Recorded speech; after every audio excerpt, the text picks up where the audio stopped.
you guys. Okay, over to you, Alan.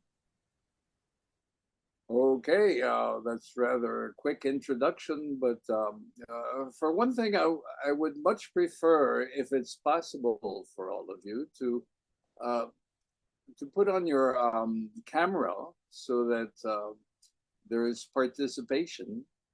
And when you put on your camera, of course, put it on gallery mode so you could see everybody and see me with everybody.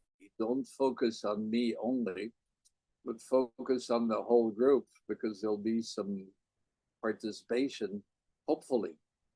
So, as many of you, unless you're very shy or paranoid or whatever, don't hesitate to put on your camera to be able to jump in and ask questions when you want.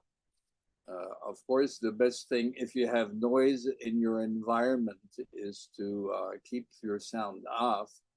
But if you are in a secure room and there's no noise, well, put your sound on too, so you can participate when you feel like participating and just jump in or raise your hand or something.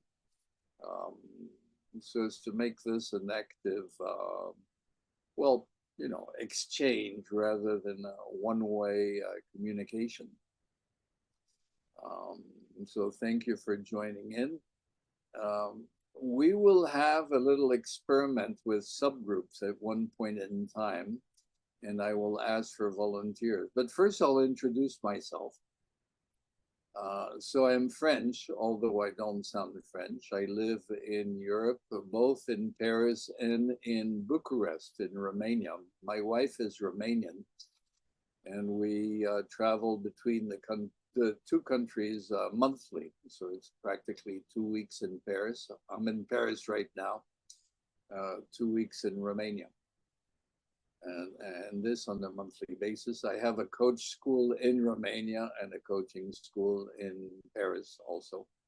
And then partners also that do some work in Latin America and some in the Middle East, also based in Dubai. So that's for Metasystem coaching, in case you're interested. And there's a website you'll be able to consult. CTT will send you information on my books. I've written about 25 books, maybe half of them, 15 on systemic coaching.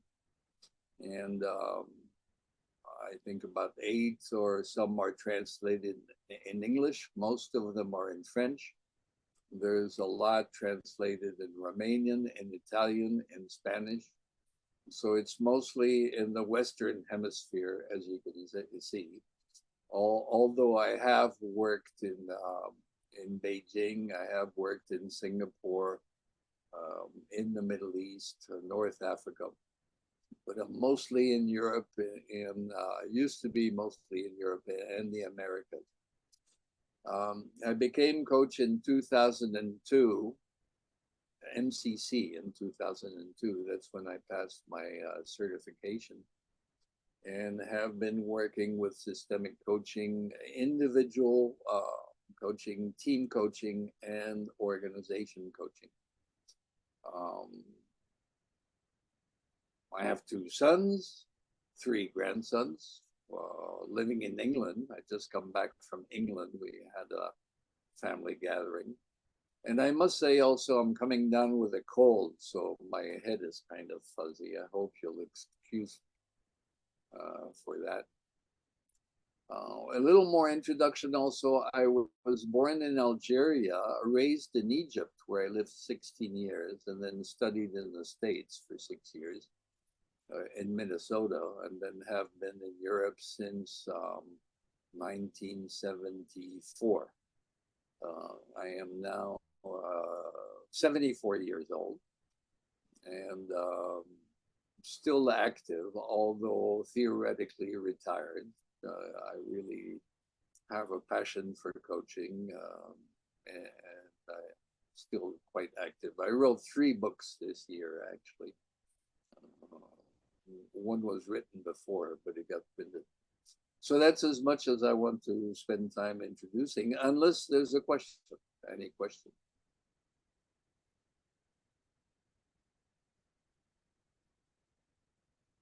No.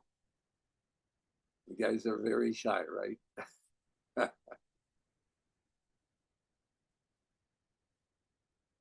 I take it MTT is mostly in Asia. Are some of you from Europe or elsewhere than India, for instance?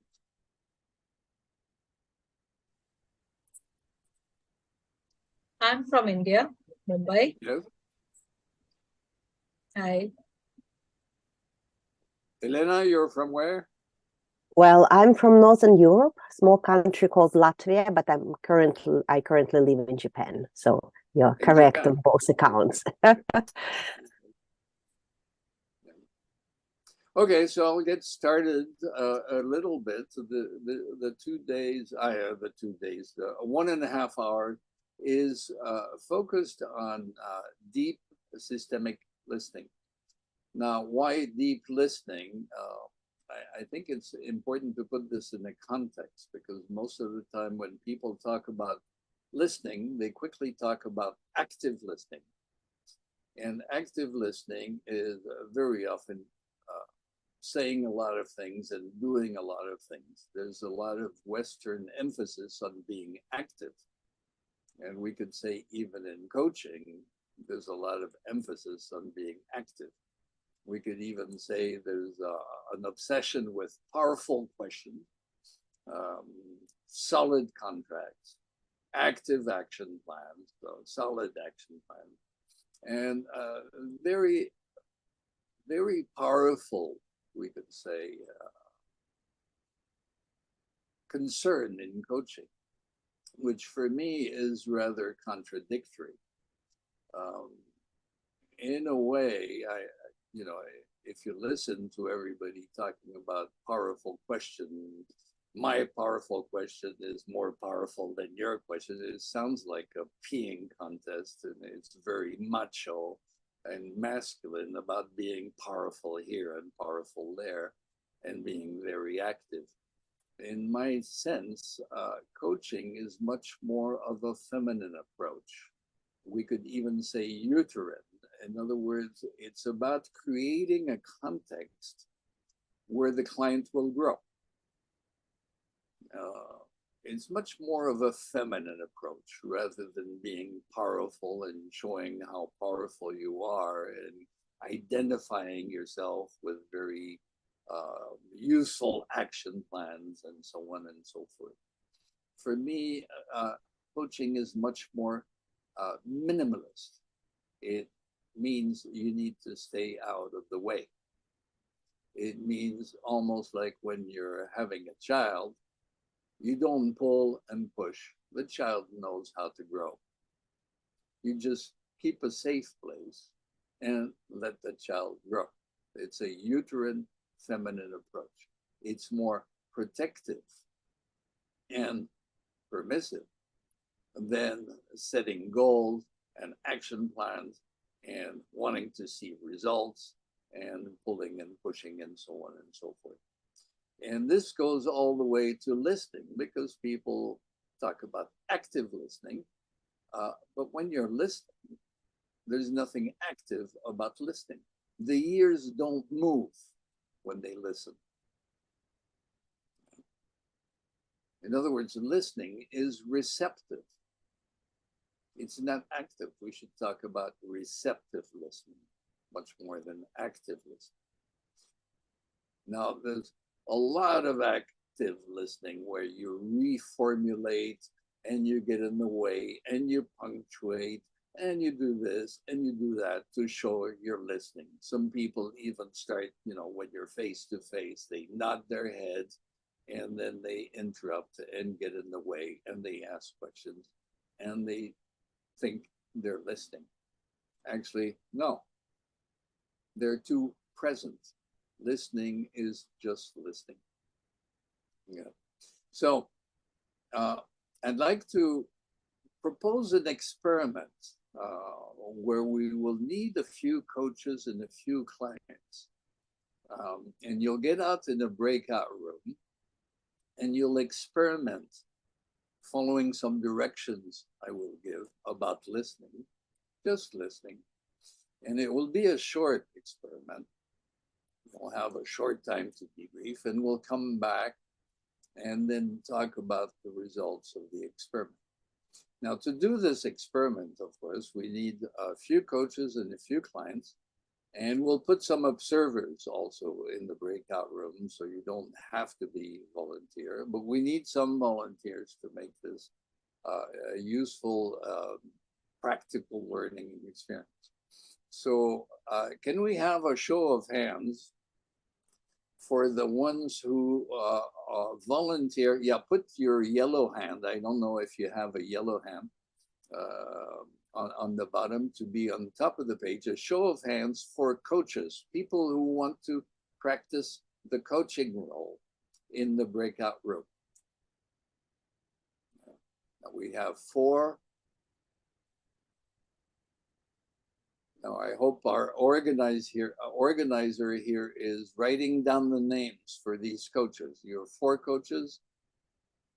Can we have a few more? Put your yellow hand so you're at the top of the page. We can see you very well. I see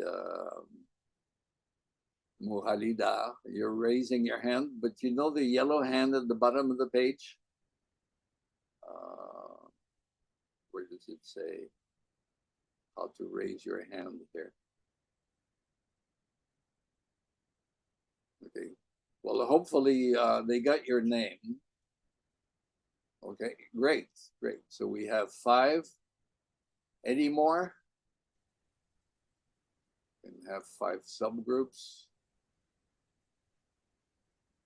Any more? Volunteer coaches, 6. Yes, Chris. Somebody else? Any more?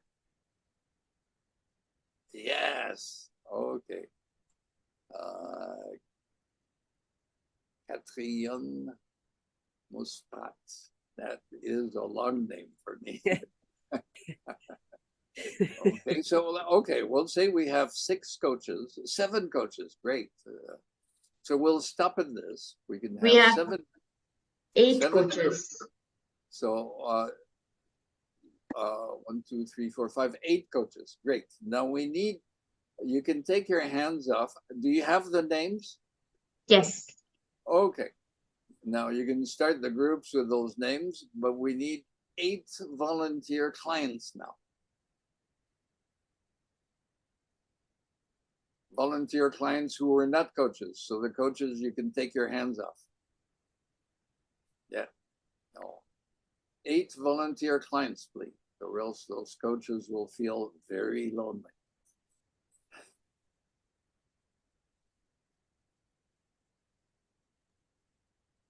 I'm happy to switch to a client if Oh, no. We need if 8 needed.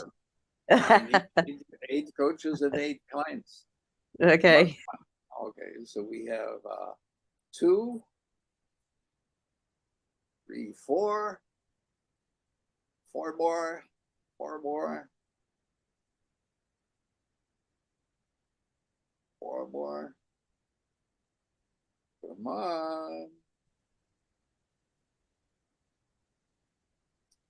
Come on. Hello. I was told you guys were very active and participative and so on. Come on, guys, don't prove us wrong. Go for it. 8 more, 2 more to go. So here we have 5, 6. Just 2 more. Don't think again. Come on, do it. Okay, we have 7, 8 one. Yeah. Last one to go. One last one. You will need, if possible, to put on your camera because it'll be better for the coach and the client to see each other when you get started. I'll give directions, okay, once we have the volunteers. Just another one. Anybody? One more. Come on, it's a great opportunity. You can work on one of your issues as a client. I'm sure everybody has an issue. If you don't have one, there's, I don't know, for, at least in Europe, Christmas is coming, and Christmas is usually full of issues because the family all gets together, and families are a tough thing to be together in Christmas, so everything comes up. One more client. I'm sure that's helpful because somebody asked what they're expected to do as a client. Well, work on your issue. Work Yeah. on your issue. Just like Yeah. any client in coaching. I mean, if you're coaches, Yeah, exactly. we'll give directions to the clients and the coaches. Nobody out of Come on, that's it. 64 other attendees? Uh, There we go. Great. Okay. yeah. Let me just get a photo. One second. Okay. Okay, Thank you. done. Thank you. That was a difficult choice, right? So we have the groups. You have all the names? Yes? Okay. So to give the directions, when you, first organization, the rest of the participants can be distributed in those 8 groups equally, and you will be observers. Okay, so as observers, you will turn your sound off, your camera off, and just focus on the coach and the client. The coach, as soon as you're in your breakout room, pin the client. You know how to pin the client. You go on the right-hand side of Zoom, the Zoom picture of your client. Okay, so you'll need to know whose client as soon as you're in there. The 2 who will have their camera on are the clients, the client and the coach. And the coach go in the client's picture, and there's a dotted line on the upper side, and it says pin somewhere, I think the 5th line. And you pin the client. So you'll only have the client in your picture. And the coach go pin the client pins the coach. Okay. So you'll see the coach only and people on the side. It will see the client only, and the rest will be on the side. So that's to set yourself up. Okay. Now for the coach, as soon as you're in the room, you turn your sound off. In other words, you won't be speaking at all. You'll only be listening. Okay? And of course, you'll be very deeply listening to the client.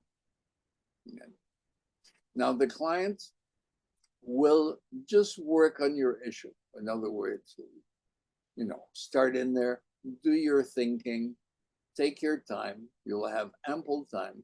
Do your reflection, do the sharing you want to share, and just take the whole space for yourself and explore your issues. So it's a great opportunity because you won't be interrupted by anybody. The coach cannot speak.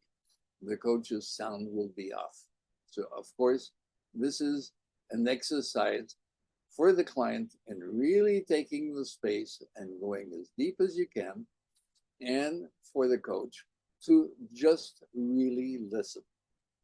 Now, in the listening, obviously you listen to the client, and you listen also just to see everything that comes up in your mind, in your emotions, in your body. Listen to yourself. Listen to everything that is happening. Be aware. In other words, it's really about being present. Okay. Now, I won't tell you how much time.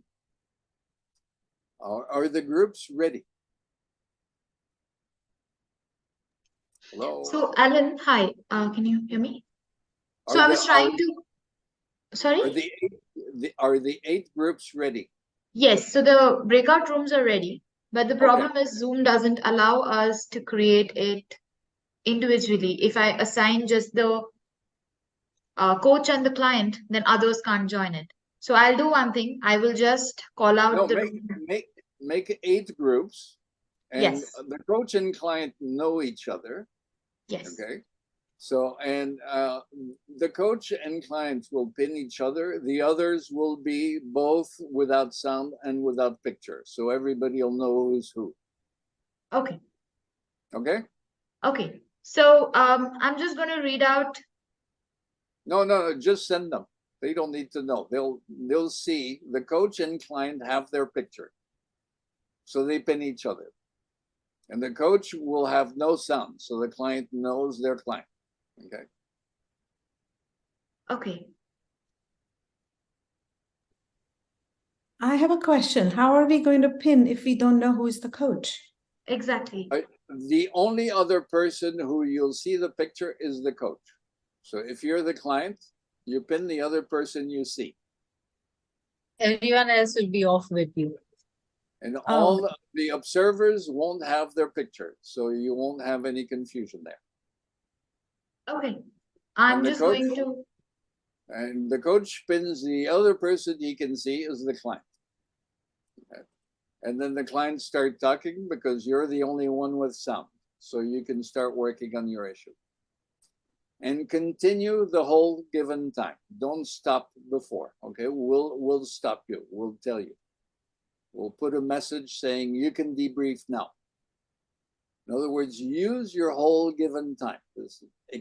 It's an experiment, okay? So explore what happened. And then we'll talk about it. Ready? 1, 2, 3, go.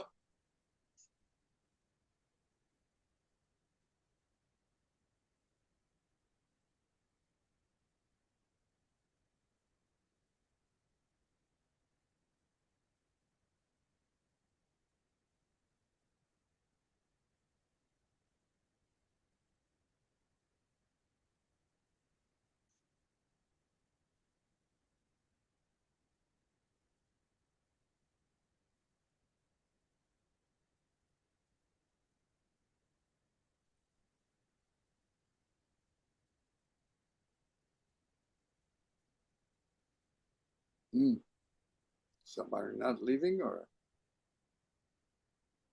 Sure. I think they have to choose. Yeah, they have to click. They have to click on their to accept. So they're pretending to be here, but they went for a walk or what?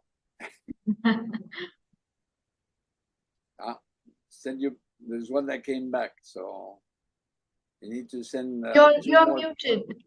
I'm a coach, but there was already one coach in my room, so I came out here. Okay. Can you tell me which? It was room number 3. Yeah, and I was put in room number 7, and there were 2 coaches and 1 client. So I Okay. think there's probably a couple of rooms that don't have a coach. Yes. 1 second. I felt that would happen. Okay, I'm moving you to. Just a second. I'll be right back. To help me out with the instructions for the chat. So Any I post really procrastination. it's someone who's just come in now. Yes. So she said, hold on.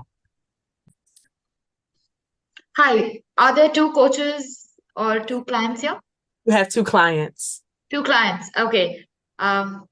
Moving you. So just give me a second. I think we Okay. have. Yes. 1 minute. Yeah. Chanelli, I asked her This to come is in. room number 4, right? Yes. Okay. Hi. I'm so sorry. Do we have a coach here or a client here? I'm a client, You're not a a client. coach. No. Okay, room number Yeah. 8. We'll be right back. About something. Might as well. Oh, true. Can't hear you. You are on mute. Sorry, I'm just gonna move you quickly. Just give me a second. Yeah. Sorry for this, guys. I'm also figuring it out. It's okay. Well, we figured out that forgive me if I pronounce your names wrong, but Shika and Smita. So Shika's a client and Smita's a coach. Okay. So they could go together, and then if you want to give me to whoever, Or I can go So with. I'm moving you to room number 8. Okay. Just a second. You were in which room? 7. Miss William? 7. 7. Move to room number 8. Okay. Please accept it. Okay. Yep, got it. Thank you. And room number 4.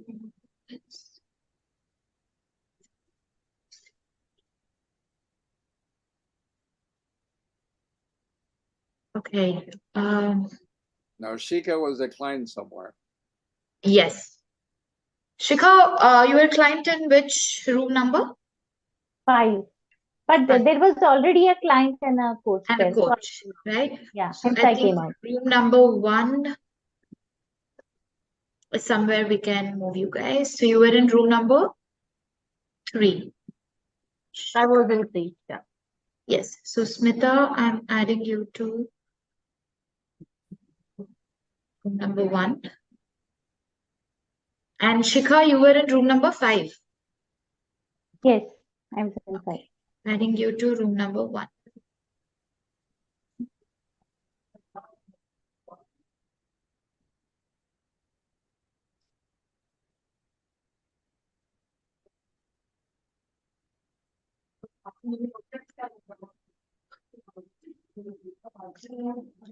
Sorry, I'm working with breakout rooms for the first time. So, Well, that's the problem. In other words, I thought this was going to happen very quickly. I didn't think it'd take, 15 minutes out of the hour. Some people are only here for 1 hour. I'm And glad. we could have come together, and I would have explained this a little bit before. So coming late and not knowing how to do it is the best way to, okay. Smita. Yes, Smita. You're on mute. Yeah. So room number 1 already had a coach and a client, both. Okay. Murlidhar and I think, yeah, it already had a coach and a client. Elena, I guess. But none of the other rooms have raised any issue right now. Okay, so just go observe in any room. Yeah. Do you want me to assign you a room right now? Yeah, assign her a room and But you turn had your 8. But you had 8 rooms, right? Yes. I think one of them have volunteered somewhere.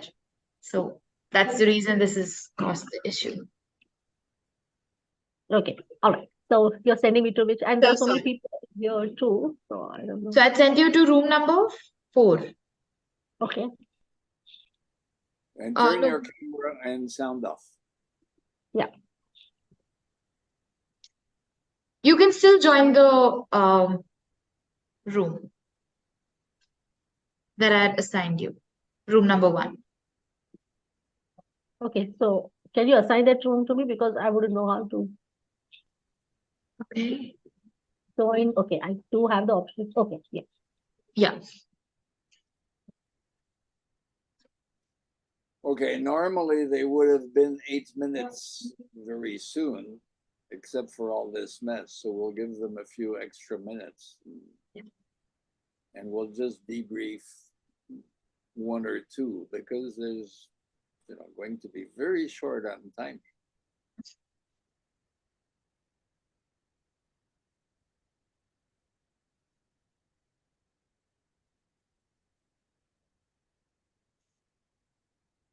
Apologies for this.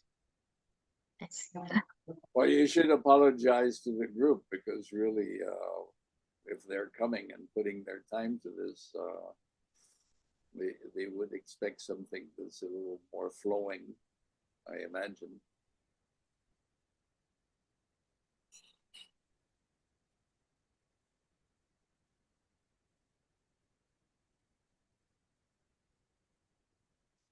So in what?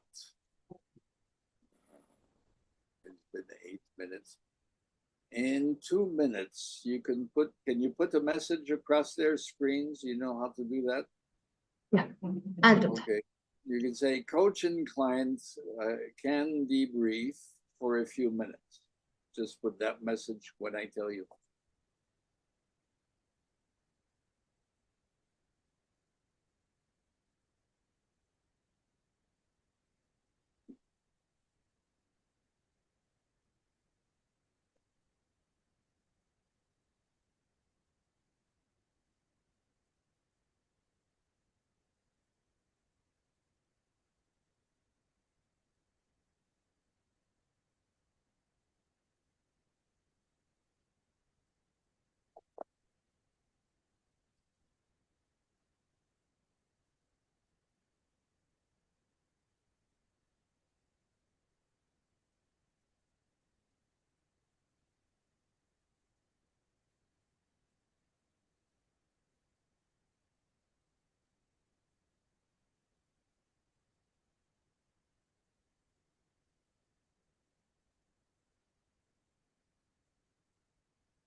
What's happening?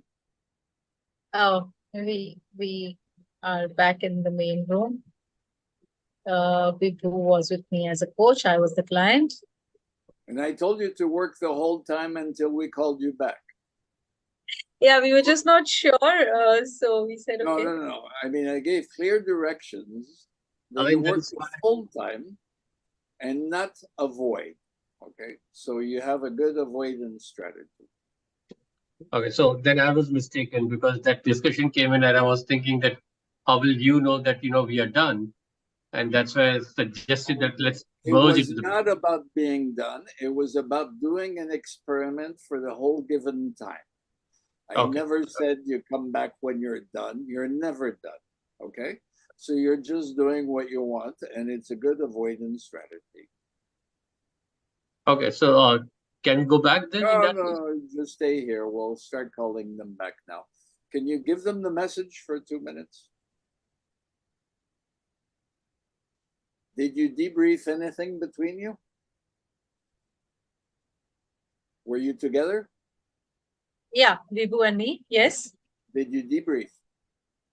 I shared my situation and the dilemma that I'm grappling with right now. No, we didn't really debrief this. It was me talking about my situation. I think we missed that, Vibhu. Yeah, we missed the Yeah, I debrief. think that was my understanding that, possibly then I have not understood the instructions rightly. This is the second thing. I was of the opinion that it was just to listen. I am asking you now if you did not debrief. It's normal because they're debriefing starting now. You got out of your room before it was over, okay? Which you're not supposed to do. So if you debrief now, what would you say? Vishnu. Vibnu. Yeah, Vibhu. Vibhu, yeah. What would you say? To Khyati. Or No, to debrief no, the group. no. What would you say as a debrief of?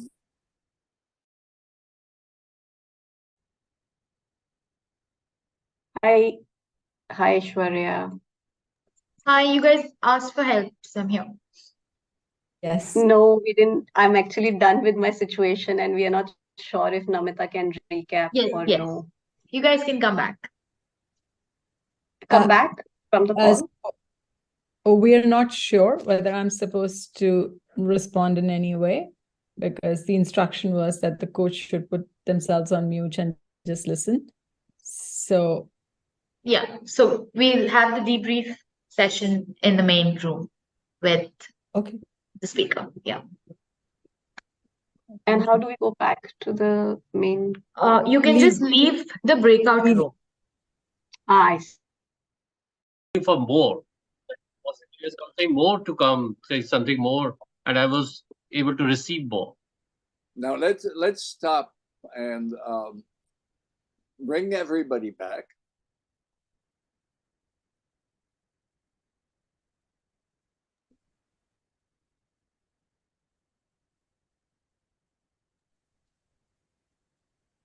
Yes, everybody is coming back Everybody's back.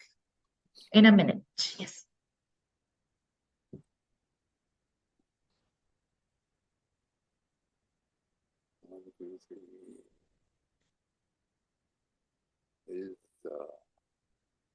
It takes a minute, or is everybody back? It takes a minute. It shows 48 seconds for each and every breakout rooms to collapse.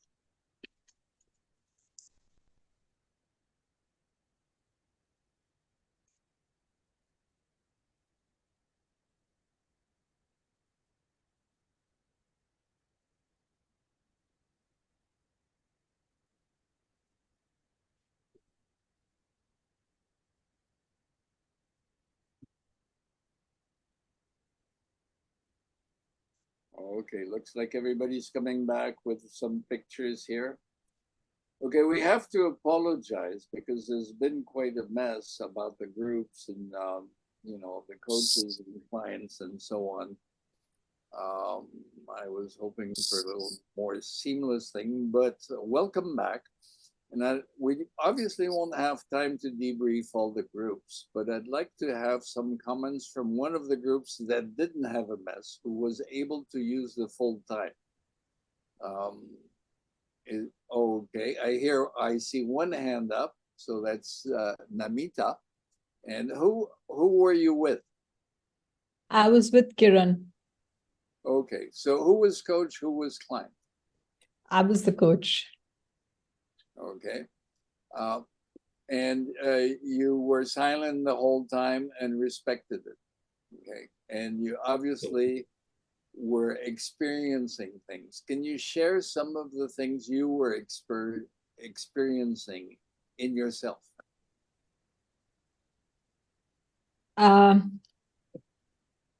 I just, I felt deep compassion because, you know, the client felt uncomfortable, yet she was very vulnerable. She opened up to an issue, and she started by saying that it may sound petty to others, and yet it is a big one for her, which was very brave. And I acknowledge. Wait. You're getting into the description of the client. Okay, so what I felt within me. Mm-hmm. Okay. I was fully present, and I just acknowledged that there are fears within myself also, which may seem small to somebody else, and yet they are big enough for the person experiencing for whatever I'm experiencing.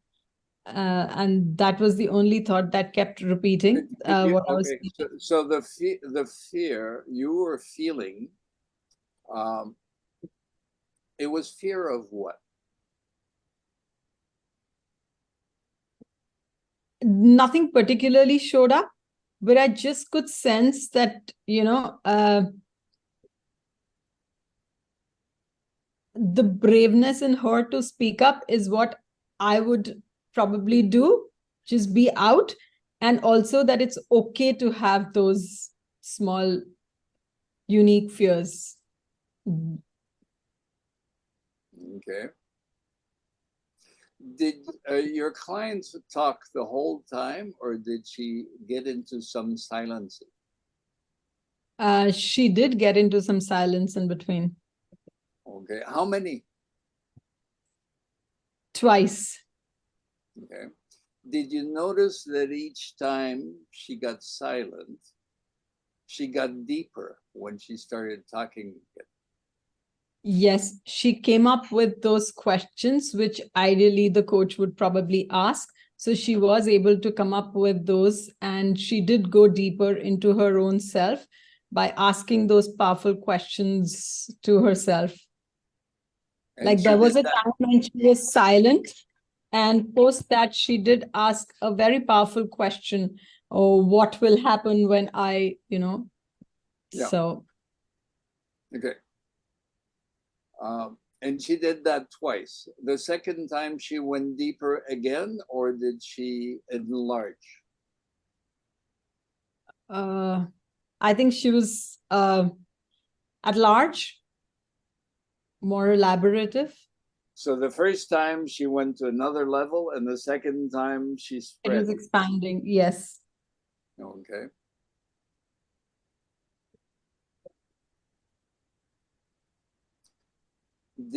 When this happened, did you feel something different in you?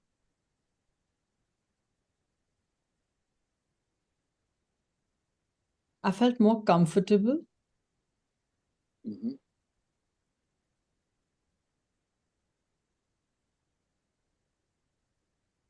Okay. Do you make a connection with you feeling more comfortable and her working more deeply?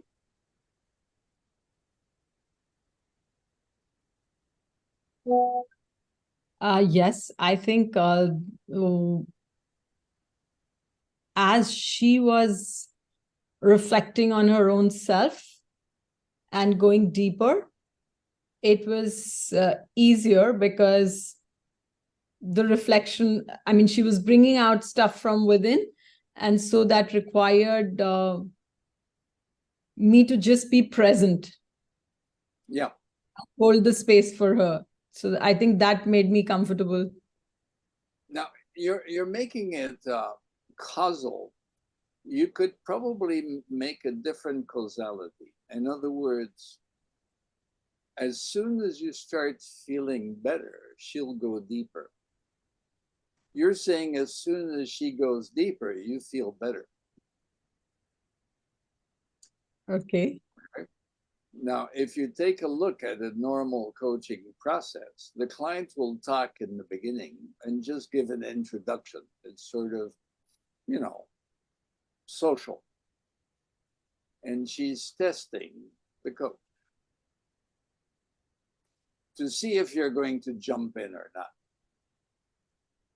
If you don't jump in, she's going to say, okay, how do I work? If she feels you're uneasy, she may want to save you. If she feels you're better, she'll focus on herself. So the better you are at being silent and at ease, the deeper the client will go. The sooner you interrupt, the sooner you'll drive, and the sooner she'll let you drive.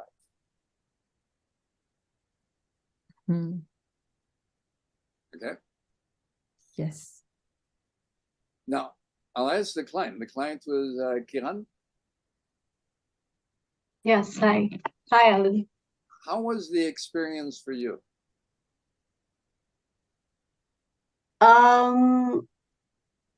Okay, so first of all, I'm very new to this coaching world. Okay, I knew the instructions. I understand that, Namita was asked to stay silent. So the situation which I shared, I was a bit uncomfortable about the situation any which ways.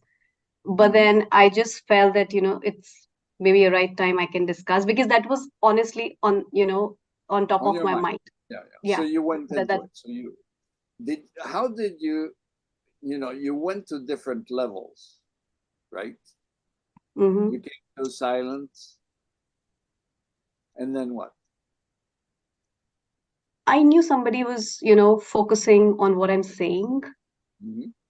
So even though I was, even though I knew that, this person wouldn't say anything, but I somehow knew in my heart that, she's listening. Yeah. And, if she's listening, it means, I don't know, somehow I could feel that, I'm listening to myself much clearer. Yes. That's the feeling I got. So actually, by being silent, the coach is allowing you to listen to yourself and work for yourself. Is this the first time you went through a coaching experience? No, I've enrolled myself into ACC program. So, okay. So yeah, just few classes. And then I'm now kind of getting into these sessions to experience more of what Okay. coaching does to you. I hope your classes really emphasize that as a coach, you just need to be a witness to the client's work. Yes, absolutely. Then the client will start listening to himself. Okay. In other words, coach deep listening allows the client to really listen to herself more deeply. Right? Yep. Now you went to a deeper level. Was it new for you?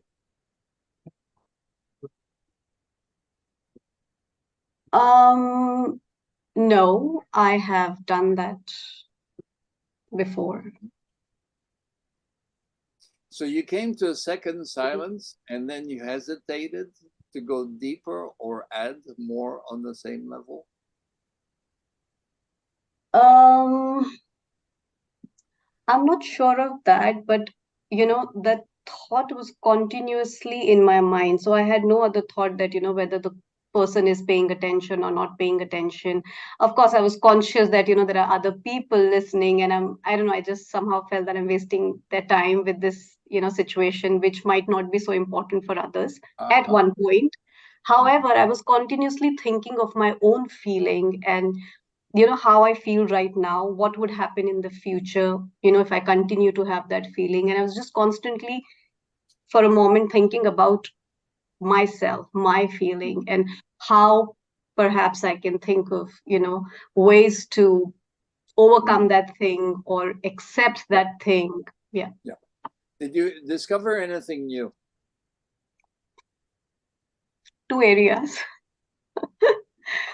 As in a bit of clarity that what could be, the options, like whether I accept it or I, work towards the improvement. Because before I started talking, there was just a situation in my mind. Like, there's a situation that I.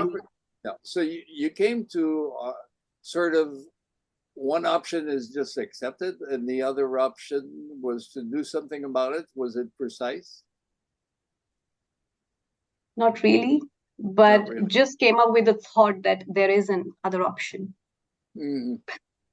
So you could have gone there if you had decided to go deeper. Yes, maybe. Maybe. Okay. Now I'll stop on this, but basically, do we have much more time? How many? I mean, it was announced it's an hour, and it was announced it's an hour and a half. I'm here for an hour and a half, anyways. But some people may be leaving. I'd like to say a few things, and then we can debrief another one. Okay. But a few things is. Sorry to interrupt, Alan. Sorry. Yes. We have blocked everybody's calendar for 1.5 hours. It was just a mistake on the poster. Okay. So, okay, let's have another coach and client share on the same way, if we can. Is there another couple that did the whole time, and that were not in the mess that happened? Okay, so Pallavi, and who was your client? So hi, Ellen. I was the client, and I have my coach. Yeah. Who was the coach? I was the coach. This is Who was the Anita. coach? This is Anita. I was the coach. Okay, okay. Yeah. So, who wants to share first? All right. Thanks, Anita. So, yeah. So I was hearing to the questions that you asked from, Namita, and so initially, yes, I was slightly bothered that, so much of time is given to me. My coach is not responding, but it happened for a while.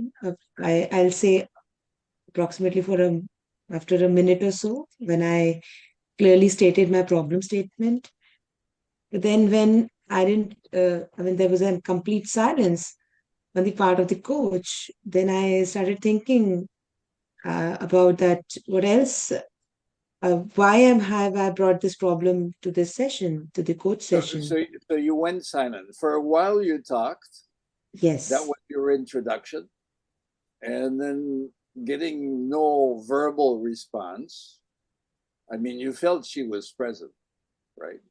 Yes. Getting no verbal response, you went into silence and decided, okay, what do I do now? And you went deeper?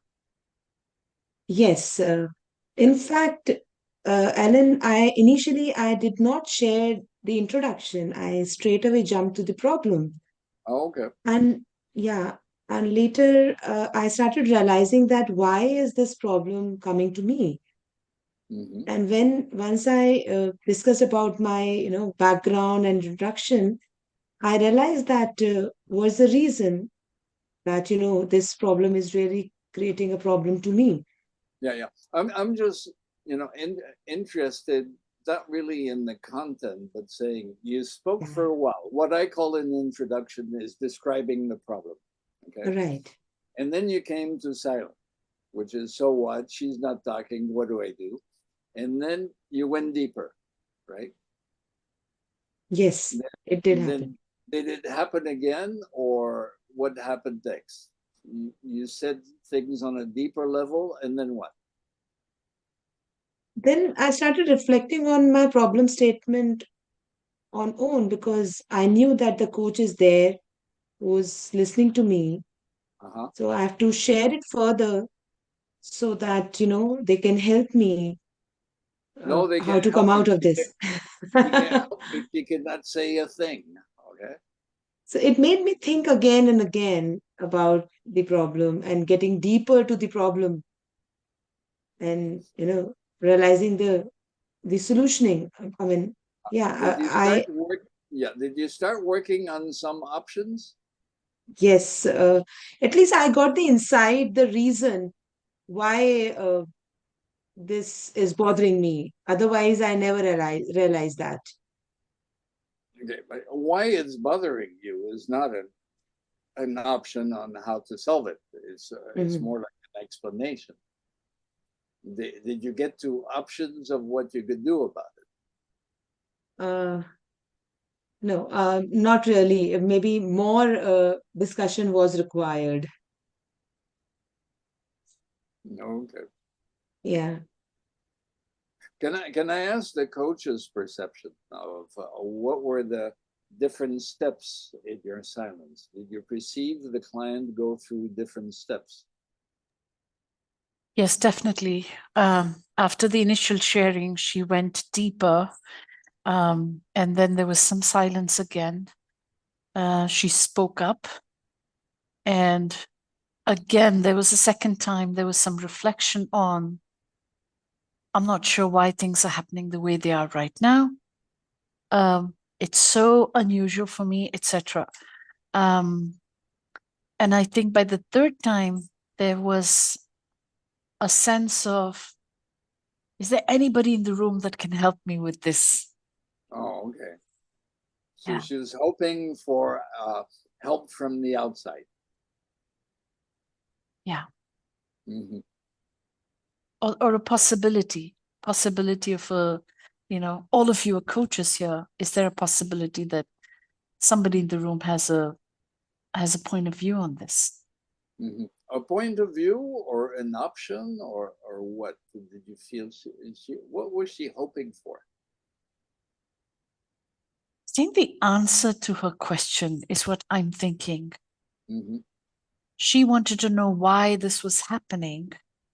Yeah, well, that's an analytical question. Yeah. Now, of course, why doesn't change anything. Yeah. Right. Yeah. I mean, why? It depends on whatever you want to believe. It's because of the stars. It's because of your karma. It's because of what you eat. It's because of your parents. It's because of the society. Oh, take your pick. Okay. Well, why it's to explain it away. Yeah. And so that's an analytical approach. Right. Right. That's one of the worst questions you can ask. Or actually, we could say it's because of the past. Right. Right. There you explain it all. So the real question is, what am I going to do with this? That's right. That's the real question. Yeah. What am I going to do with it? But she didn't get there.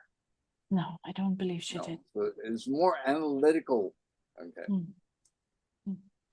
So that could take a while, hoping for somebody to give her a big why, you know.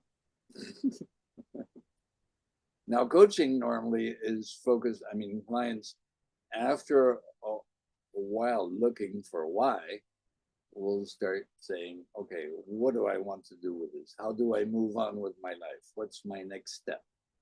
How do I solve this? Okay, what are some options? That did not happen. No, didn't happen. No. Okay. Now, were you as close to the camera as you are now? Yes, I think so. Okay. So that's interesting for everybody, because if the client really sees your face, then the client feels your presence.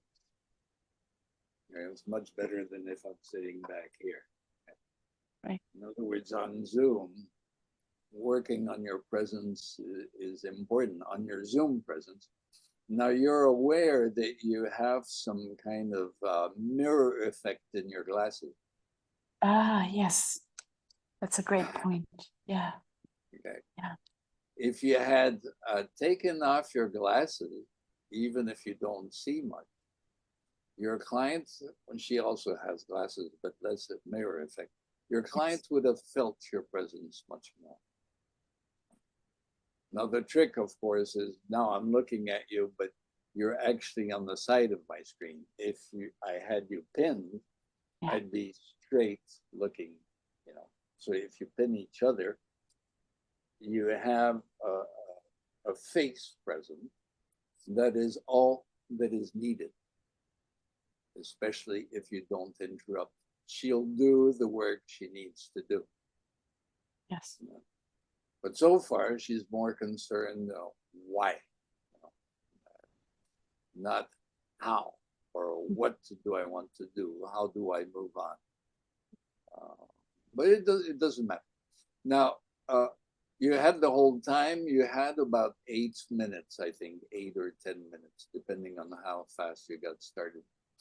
This is for all the groups. Notice that a lot can happen in 8 minutes if you give the space.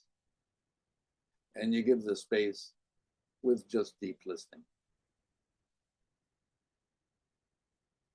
Now, deep listening is in silence, in coach silence. Now, some clients avoid the silence and will try to save the coach by talking, filling up the whole space. They don't have much space in their lives. They fill the space in their lives too. So these clients, if you were allowed to speak, it's good to know how to interrupt, because or else they talk. Clients, they have no space. Now, the two clients here, they interrupted themselves and started thinking. One more analytical, one more into options. But this work is just done with silence. The coach doesn't need to do much.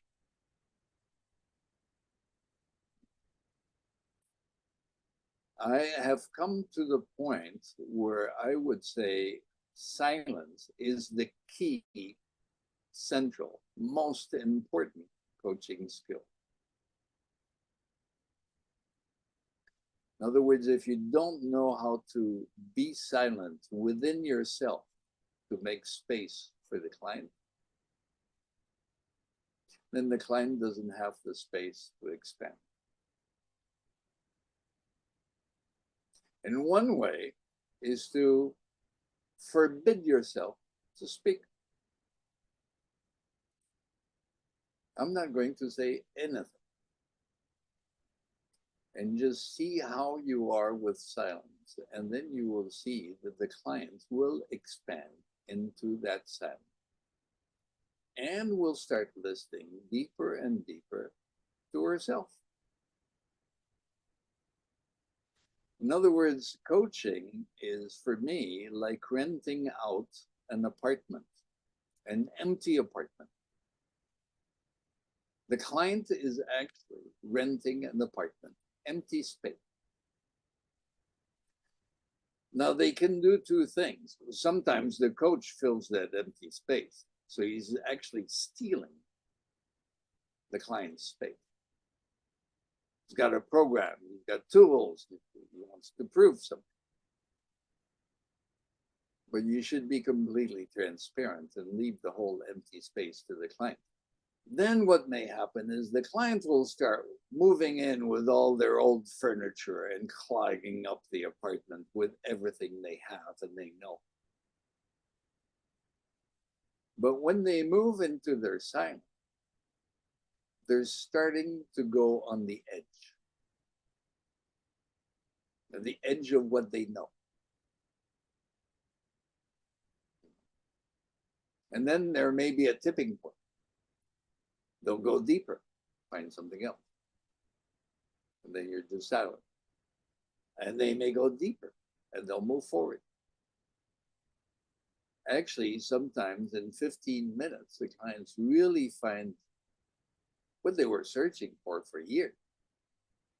Because it's the first time they can move into their own silence and go really into their deep, deep listening to themselves. All that is needed is a good, focused coach present. That is not in fear, not into other emotions, just being there, fully receptive to what the client is doing. Then the client will feel it, take that space, and work.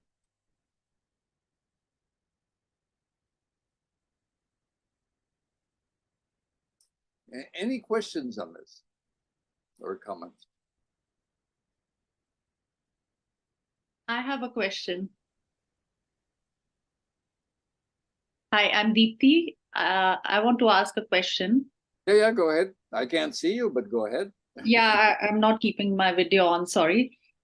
I want to ask that if I'm going to just keep quiet, do I first announce in the coaching session that I will be absolutely quiet? Because if I'm having a coaching session with the client might wonder, why is she just not speaking anything?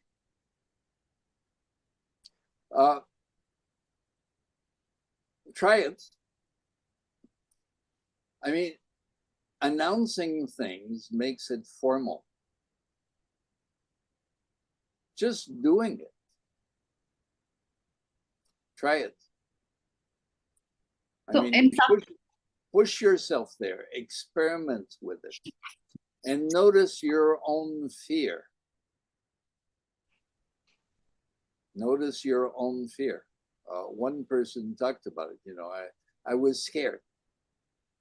So it could be fear that the client is not going to work, but I'm very trustful. One thing, for instance, that is very clear for me is a powerful question. What's a powerful question? The definition of a powerful question for me is a question that will push the client into their silence. In other words, they can't answer it. You asked a powerful question if the client suddenly steps back and says, and goes into silence. Any question you ask where you know what the answer is going to be, or the client can answer it, is not a powerful question.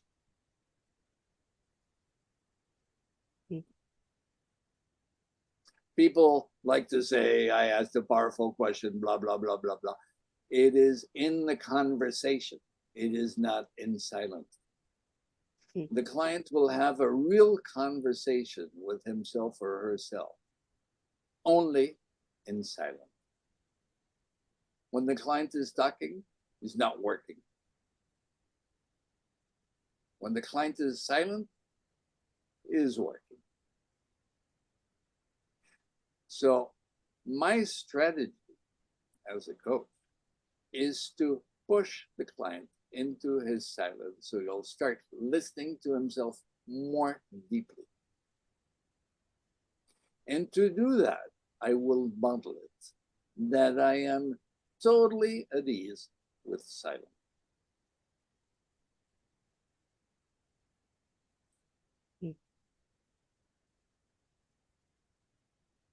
So, just carrying on with what I said earlier.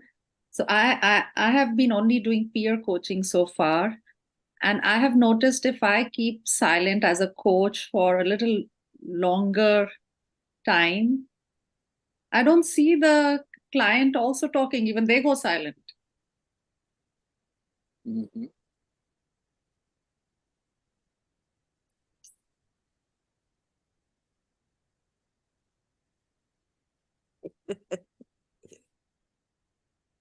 He's doing it to you. Sorry. Did I, could you hear me? Yes, I heard you. And you've gone silent. Yeah. Uh-huh. So the pressure is on you. And you're starting to think. Now, I'll give you one thing, is most coaches I've met that don't stretch themselves will use their clients as an excuse. They'll say the clients need this, so I'm doing it, and they need that, so I'm doing it, and I have to please the client, and so on. And most very poor coaches will say some clients are not coachable. Okay. It's great to think the problem is on the other side. Some clients are really good challenges that are trying to stretch you.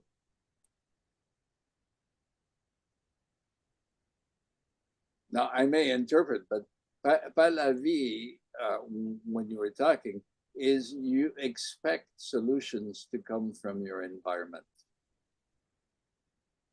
And actually, it's not solutions, but explanation. Well, Yeah. I've got bad news for you. Everybody's got explanations, and none of the explanations matter. Okay. You could have religious explanations, you could have spiritual, psychological, mechanical, historical, whatever. They're just explanations. They don't change anything. So actually coaching is not about explanation. It's by saying the issue is there, okay. So, and then I'm silent. The real question is, what is the client going to do with their issue? They can accept it. They can develop it. They can stay in the same place. I'll give you a little exercise. Another exercise, you're ready for it? It's a fast one, right? This is for everybody. Now, you could take a little piece of paper if you want and write down. What is one big life issue you have today that you hardly want to admit? You haven't talked about it to anybody. I mean, a life issue. Everybody's got at some point or another a big life issue. Usually is, should I or shouldn't I? Or should I do A or should I do B? Think about your big life issue, and you have real difficulty deciding. Okay? You don't have to talk about it. Just think about it. Admit it to yourself. Or maybe you're even too scared to admit it to yourself, but try to. How many people have one? Big transformational issue. And basically is I'm facing this and I can't decide. Right? So, if you look deep down inside you, in your heart and your soul, you actually know what you want to do. You have decided. You're just scared of the consequences.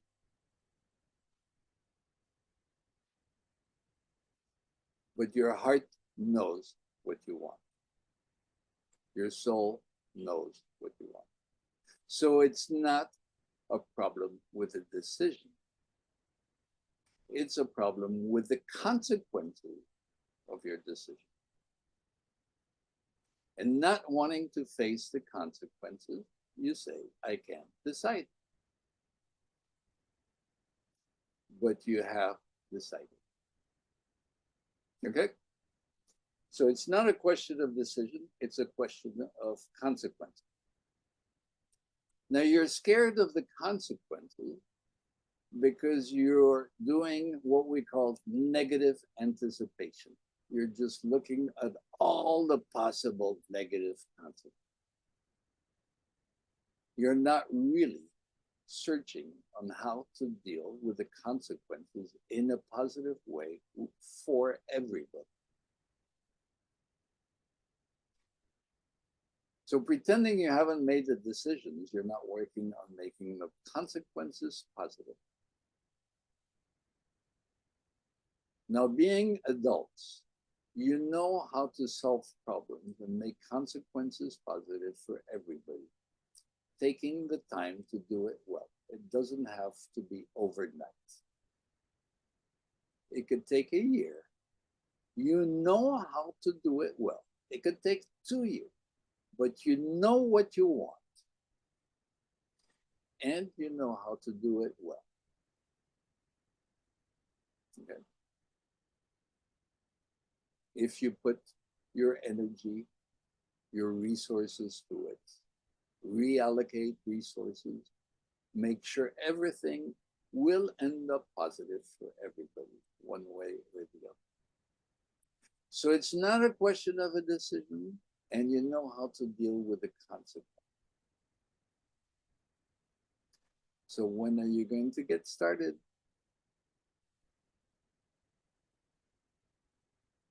Okay. In other words, this is what coaching is about. The clients know what they want. They know how to deal with it. They're adults.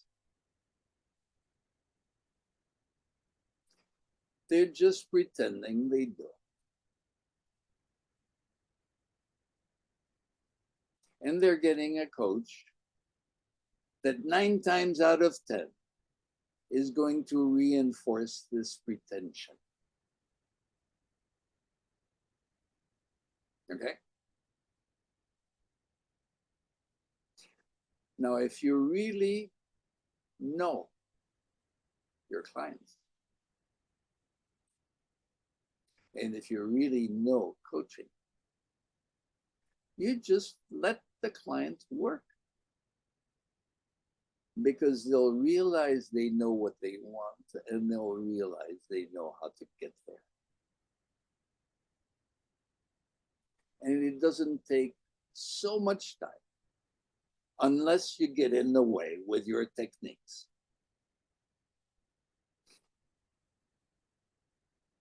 In tools, in this, and that, and active listening, and all kinds of other cool things. Just give your clients the space to expand, and we could say the space for their own deep listening.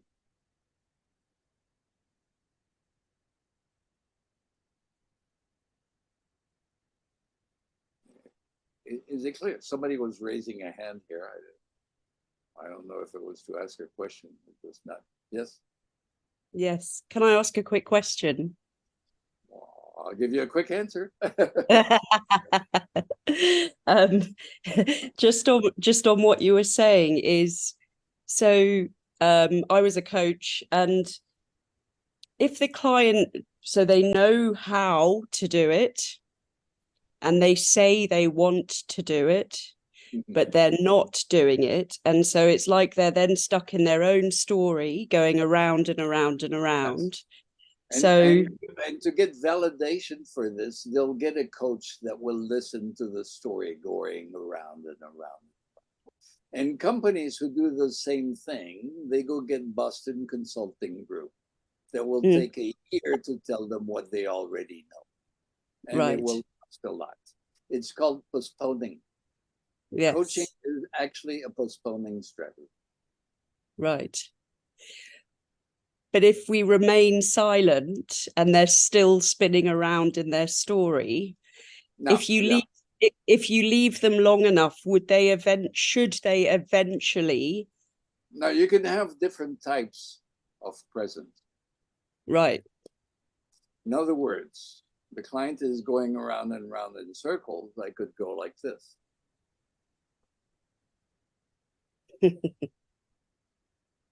The client goes silent. I could go like this. In other words, you listen to client silent. You don't listen to the client talking. When the client talks, most of the time, they're just spinning in what they know.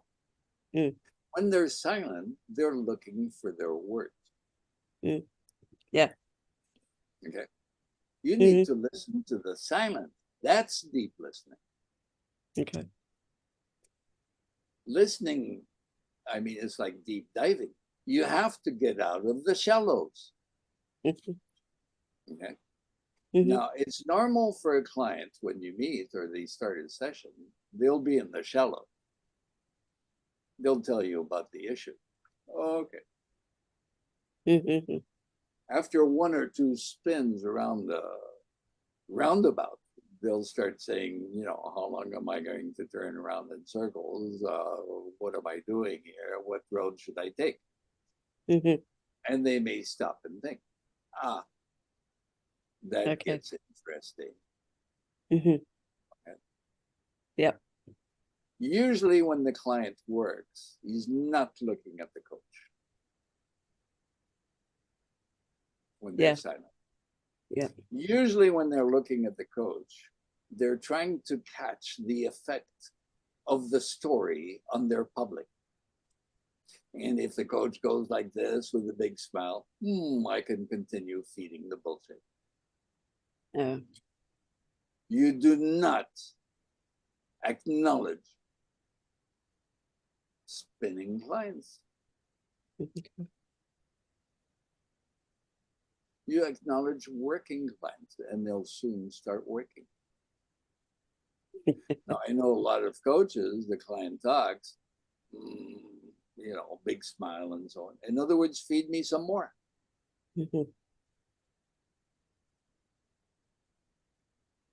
This is the best time to show disinterest.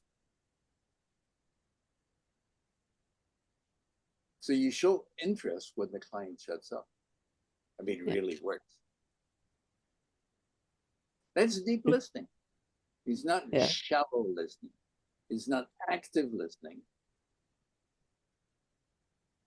Because if the client is talking and I'm saying, and I reformulate, in other words, feed me some more. Yeah. Okay. About everything you know and all the reasons why you're not doing anything and so on and there. And the yes but and so on. A client can talk for a full year on an issue to avoid solving it. Right. The client can think 5 minutes and solve it. Yeah.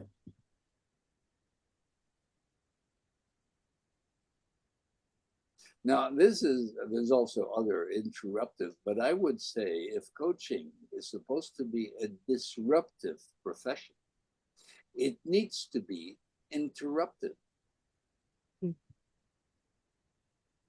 Okay. This is one skill that is missing among the 8 skills or whatever. Knowing how to interrupt respectfully, firmly,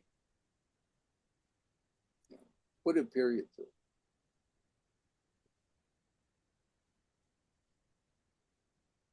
Yeah. And you actually interrupt with a powerful question to push a client in silence, or just by interrupting. I could interrupt a client who's speaking and say, "Can I interrupt you?"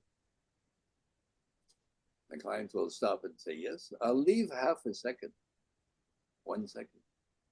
And then I'll say, "It seems to me you know all this very well." I'll leave another 2 seconds. And then I'll say, "So?" In other words, don't feed me what you know. It's of no interest to you or to me. What's of interest is what you don't know. It's your growing edge. And that is only through silence. Pushing the client in silence and being totally at ease in silence.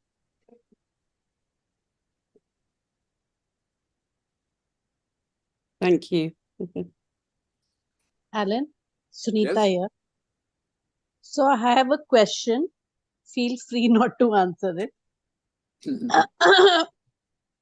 In a situation where my coachee is very uncomfortable with silence and redirects that his anger to this discomfort at me, and kind of saying, "You're the expert, you should know." I mean, you can see that aggression is for you to talk and say something.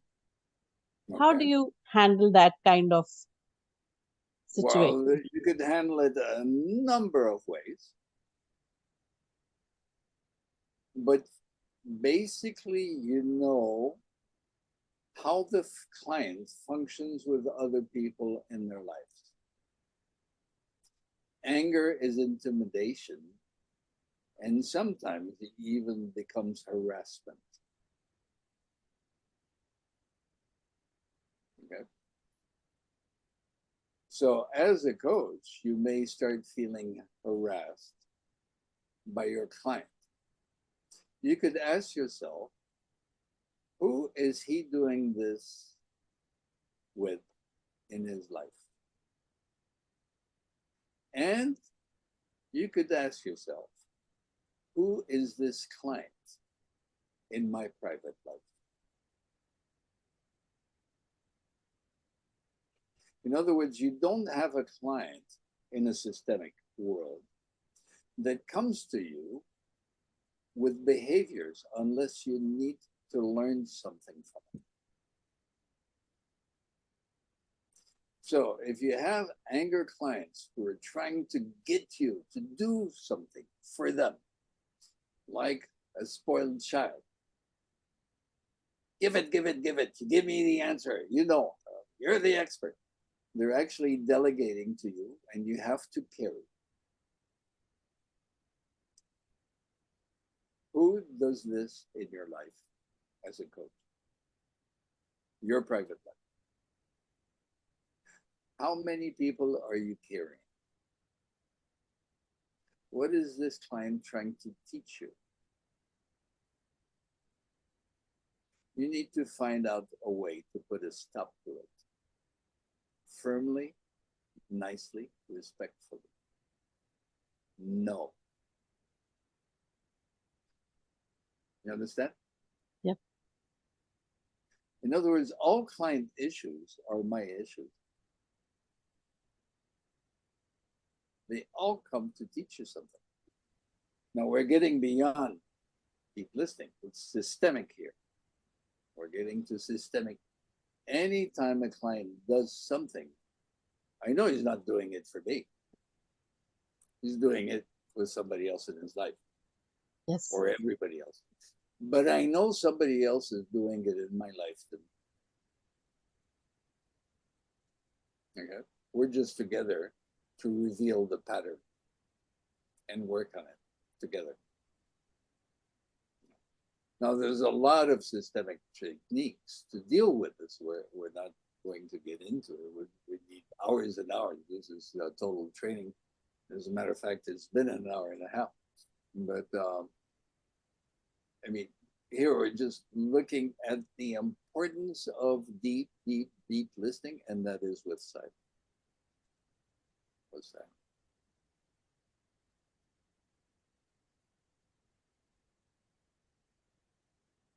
Any last question, or you want to continue staying? I still have some time if some people want to stay. Alan, I have a question, Alan.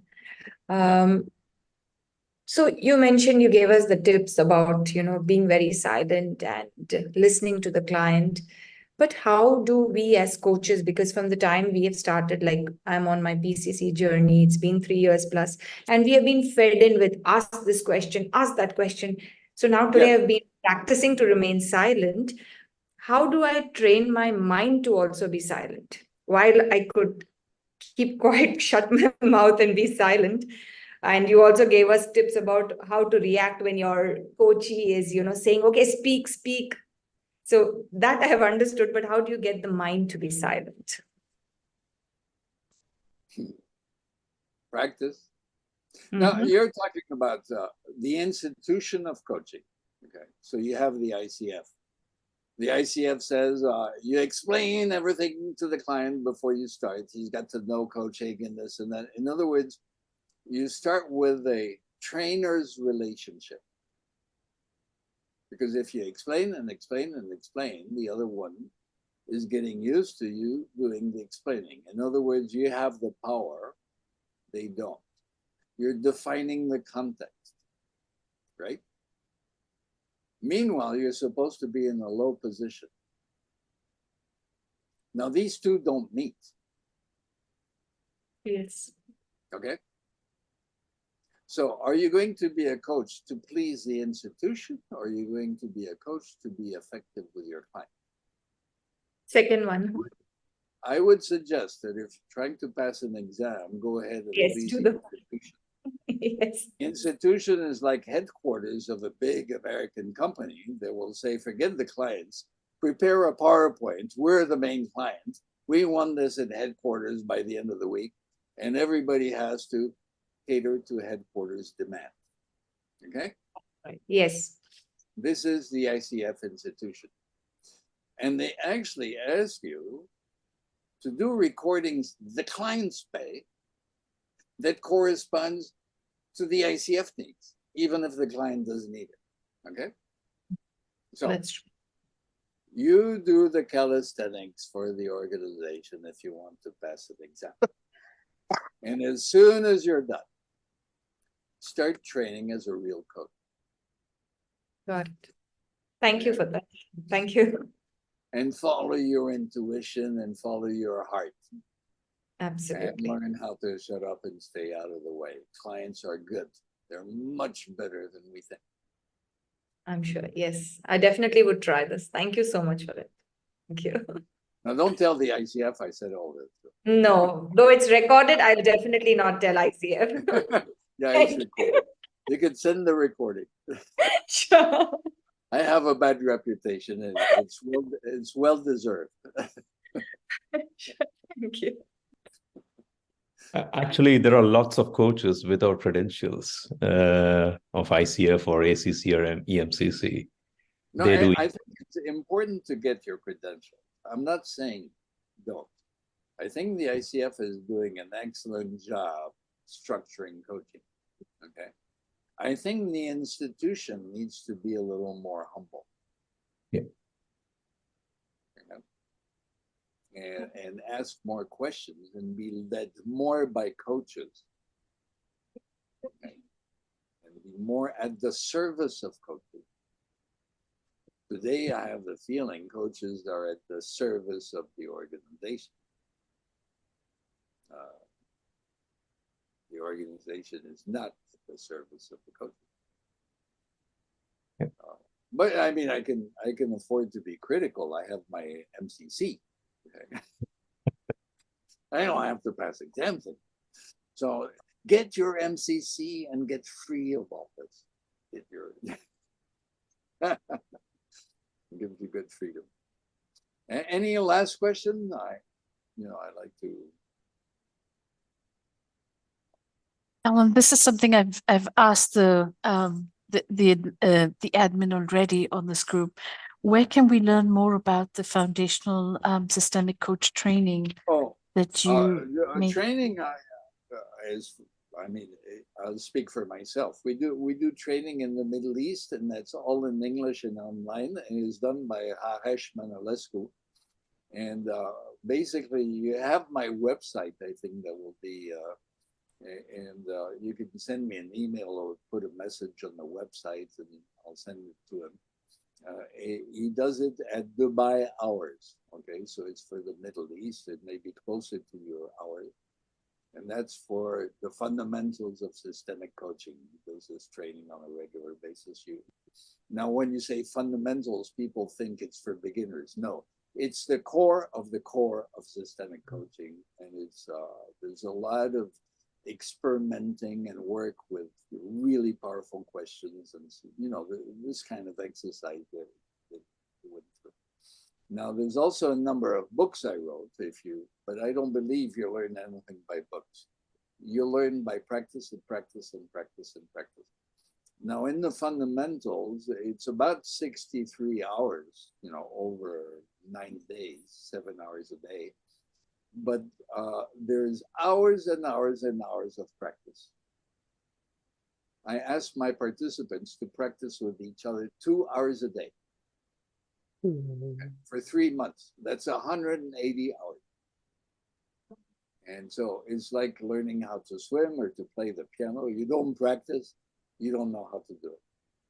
And so it's practice, practice, practice. Very specific exercises, like the one you just went through. Okay. Practice saying nothing. Practice just saying this. Practice just saying that. There's one Chris here, I don't know if you see him, there's Liga, who went through it. He's from Romania. You should have seen him before. He's a little bit better after. But yeah, it's very intense, but it's, also Ana Maria Balat. You can see her picture. She doesn't have her camera on. She's in the car, okay. Hello, Ana Maria. So these have gone through the training, but it's a lot of practice, basically. Thank you. That's very helpful. Yeah. Now, this is my website. There's things also on YouTube, on LinkedIn. I put a bunch of articles. Get connected with me. Usually look for Alain Cardon, MCC. Put the MCC. On Kindle, on Amazon. I'll do one thing. I'll be sharing with them the YouTube video once this is uploaded. So I'll share with them the LinkedIn link as well. So you guys can go through his profile and connect accordingly.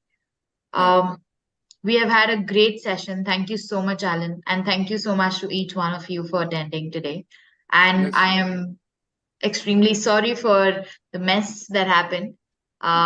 Hopefully next time I will not have the breakout room mess for you guys. So thank you so much, guys. With your permission, Alan, can we go ahead and end the session? Yes, please. Okay, great. Thank you so much, Alan, once again. Hope to have more of your sessions, and I think you will have a great fan following today, because all of us just had a great experience, to be honest. And I hope so. yes. And for all the audience, sorry, please go ahead, Alan. I was just going to say thank you for coming and putting your energy, and sorry there was a bit of a mess, but we made the best of it, and things happen. So go ahead and finish. Yes. So I've just posted the link for your CCEU webinar certificates. So please don't forget to fill it, and I will stay online I'm just gonna stop